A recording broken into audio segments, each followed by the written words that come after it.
Aming OTBT, bumaba na din po ang number ng violators.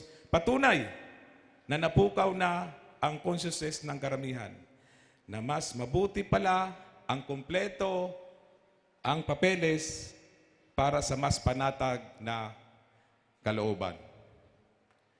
So, kailangan din ang disiplina kung gusto nating tapatan ang kagitingan ng ating mga magulang dahil kung hindi natin buuhin ang disiplina, lalong-lalo na sa mga kabataan, sa unang putok pa lang, talo na tayo. Parte po sa pag-enforce ng disiplina, we have this coordination po sa DPWH. Mag-a-add po kami ng pedestrian lane. Kung pwede po, gawin natin ang naga ng Cuban policing system na lahat po ng tao, doon lang po sa pedestrian dadaan.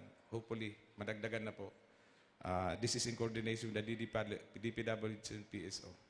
So, nasanay tayo na makipagpatentero sa daan. Nagdudulot ng sakuna, lalo naman ang nabibiktima ay bata. Isa sa aking direktiba ang paggamit ng megaphone ng ating mga kapulisan upang pagsabihan ang hindi tumatawid sa tamang tawiran. Ito ay maliit na hakbang lamang. Ito ay maliit na hakbang lamang. Ngunit malaki ang mayaambag nito upang maging responsable at disiplinado ang ating mamamayan. Hanggang ngayon, patuloy ang Naga City Police Office sa aming paglilingkod. Sana'y magsilbing aral at hindi maglaho ang ating collective memory ang mga nangyari noong nakaraang digmaan upang hindi na din maulit ito. Sana ay sama-sama tayong bumangon para sa isang bagong Pilipinas. Maraming salamat po at mabuhay tayong lahat. Thank you very much, Police Colonel Erwin L.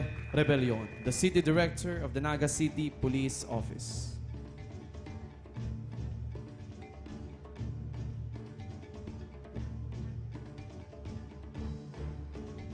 And to give a message in behalf of Major General Adonis R. Bahaw of the Philippine Army, with the team Liberasyon ng Naga, pagkilala sa kagitingan ng mga miyembro ng Tangkong Vaca Guerrilla Unit.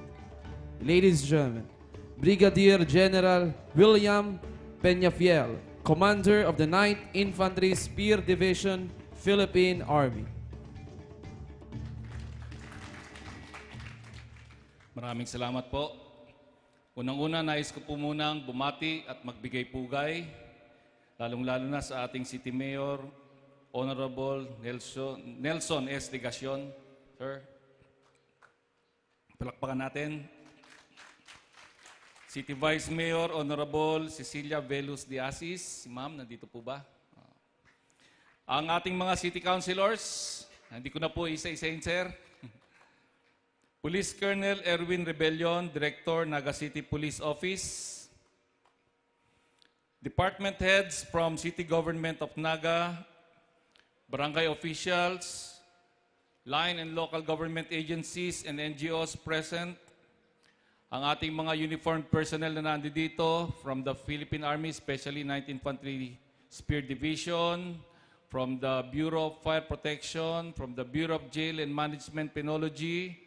Nakita ko rin kanina yung ating mga Boy and Girl Scouts of the Philippines, ibang mga guro, kabataan, other guests and audience, ladies and gentlemen, kaisa po ng aming punong general na si Major General Adonis R. Bahaw, Philippine Army, ay binabati ko po kayong lahat ng isang magandang umaga po.